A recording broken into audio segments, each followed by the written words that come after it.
Welcome to Four Questions. Today, we have the pleasure of talking to Alison Shadrack Brown, the founder and CEO of Adia PR, the PR agency for entrepreneurs. Did I pronounce that correctly, Alison? Yeah, some people say Adia, some people say Adia if they're Americans. It's good either way. Beautiful. Okay, so Alison and her team work with some of the UK's most disruptive entrepreneurs and brands to help them stand out from the crowd. Alison, what a pleasure to host you on Four Questions today. Today's topic is all about effective decision making, but more specifically, I'd like to tackle the debate around making decisions based on data versus intuition. Are you ready? Ready. Yes, absolutely. Very interesting subject. Brilliant. Okay, so Alison, first question goes like this. Being the CEO of a successful business means that you probably have to make some critical decisions fairly regularly. Would you say that you're more of a rational, objective decision maker, or do you rely more on your gut instinct? Yes, great first question. I think, look, it's a bit of both. So on the whole, I do tend to rely on my gut, on my instincts. I think that's really important. And I think, to do that is really often useful to slow down, to be able to listen to yourself. And so sometimes if I have a very serious decision to make, I will take a moment to, just be still, maybe do a bit of meditation on it. That's what I enjoy to do. I do yoga and meditation. And that helps me in my decision-making process. Mm-hmm. But the thing is, we all have to make, I don't know, hundreds, thousands of decisions every day, right? From the minute we wake up to when am I going to have for breakfast?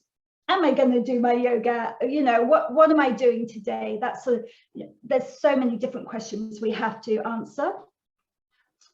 Then it just boils down to, how serious is the matter?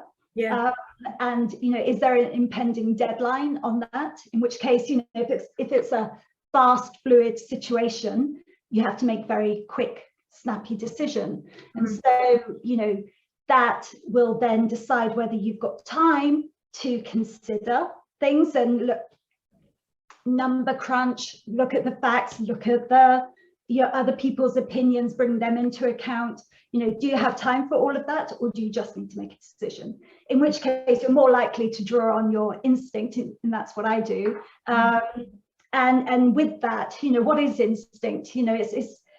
It's all your experience. Yeah. Your knowledge, your skills, because we don't know what we don't know, so we're drawing on what we do know, what we have experienced. Mm-hmm. And so that for me is instinct, and just do I have a good feeling about this? So you're bringing a little bit of emotion into it as well. So but obviously if you've got more time, then you can look at the more sort of concrete yeah.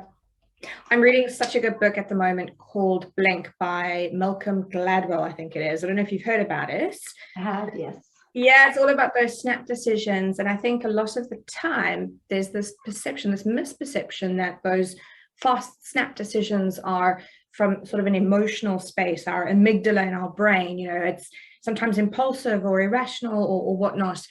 And sure enough, there are decisions like that. But in terms of this book, it unpacks that it's actually a psychological process, exactly what you said at the moment. It's not what we don't know what we don't know. So there's something in our unconscious minds that connects those dots and brings together that solution or that decision from a gut perspective. So it kind of sounds like it's coming from somewhere, or it's an emotional response, but it's not really. It's actually a function of the brain. So interesting. Yeah. I think it is a mixture of the two.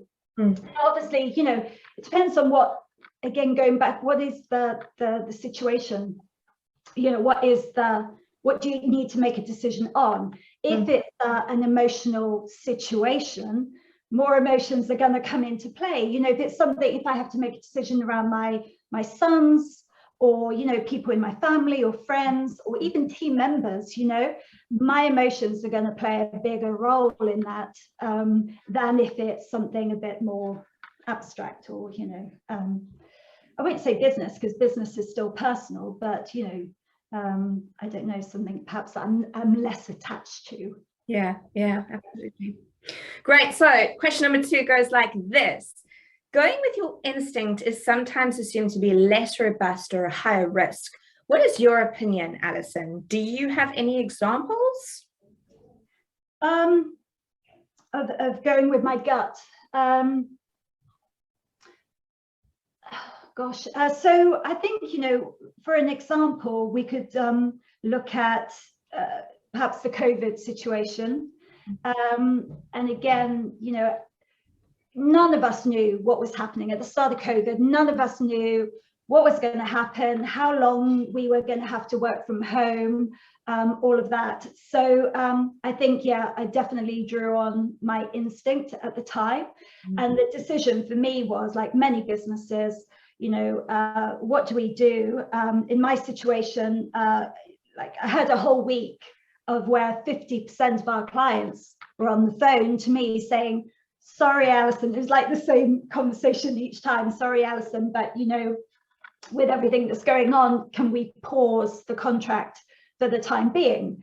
And, you know, from a legal, contractual, you know, taking all the emotion out of it, from that point of view, they didn't have the right to pause the contract. You know, I could have said, well, no, you still need to pay. Yeah, I could have done that. That could have been a decision. But my decision was, and, you know, I'm much more, again, my emotions were coming into it. I'm much more long-term player than, you know, short-term money gainer. And so for me, it was a no-brainer. It was, of course, you know, let's pause things. Let's see how things go. But, you know, 50% of the business was lost in a week. Now, again, one might look at that and say, are you crazy? But I kind of just had this feeling that you have to do the right thing at the right time. And I wanted to help the companies that really knew it was the right time for them to be doing PR. You know, we all know that in recessions, marketing spend is one of the first things that a lot of companies drop. It shouldn't be that way, but you can't tell people what to do, right? Yeah. So, you know, I knew that there would be another 50% chunk who would be keen to be taking, I don't like to use the word taking advantage of the situation, but in that time, it was the right time for them to be stepping up and, you know, yeah, sharing with the world, you know, who they are, what they do, and really using, you know, that time to really get noticed.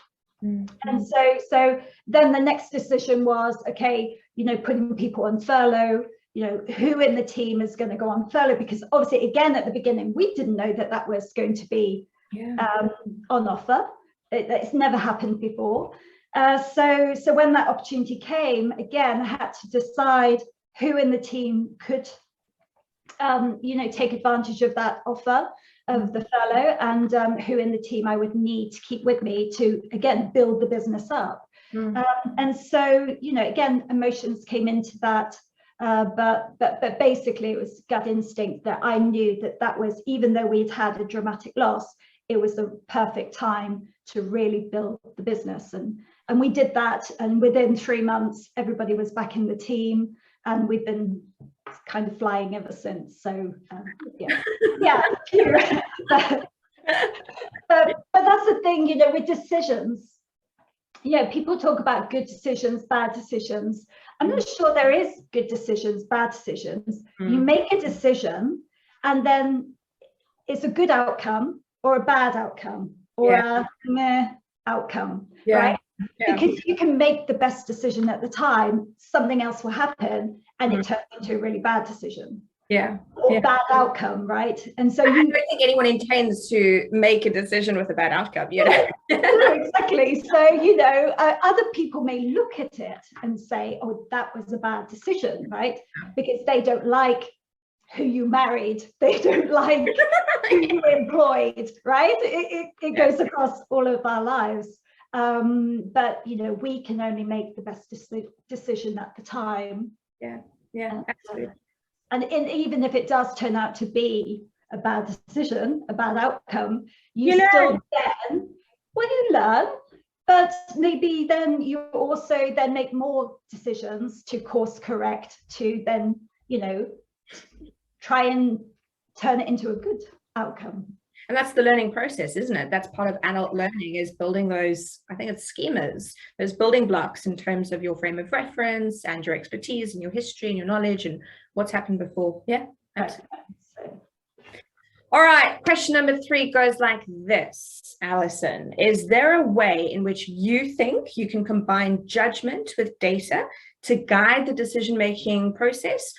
Or do you think that decisions are based on one approach or the other? So can you blend intuition and data, or do you have to choose? Okay, so ideally you get to blend the two. So again, it depends on the time factor, as I was saying earlier. But ideally, if you've got the time to, crunch the numbers, look at the facts, take other people's opinions on board, you sort of gather all that information, look at the pros, the cons, and then, see what aligns with your goals. If you're trying to make a decision based on your goals, what is the sensible outcome? Now, to give you an idea of well, one example, we've been hiring team a lot recently. We've been growing very rapidly, having to bring new team members in. And I have to say that this has been like the biggest learning curve for me, is, bringing people in on a regular basis quite fast, deciding who to bring in. And it just goes to show that even if a candidate is perfect on paper, they have even a great interview, great CV, great references and all of that, it still may not work out, right? And this has been the case for us with one experience with one candidate. But I think all the way through, my gut was telling me no, not to hire that person.